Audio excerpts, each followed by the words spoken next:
গৌরীকে দেখতে। গৌরী যেন দাদির নিজের সন্তান।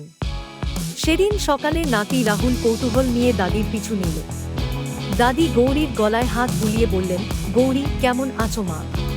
কাল রাতে ঠিক মতো ঘুমিয়েছ তো? গৌরী ধীরে ধীরে বলে যেন উত্তর দিল। রাহুল অবাক। দাদি আবার বললেন, আজ কিন্তু বেশি দুধ দিতে হবে, রাহুলের জন্য ক্ষীর বানাবো। গৌরী লেজ নাড়ল, যেন রাজি। রাহুল হেসে বলল, দাদি, তুমি কি গরুর ভাষা বোঝো?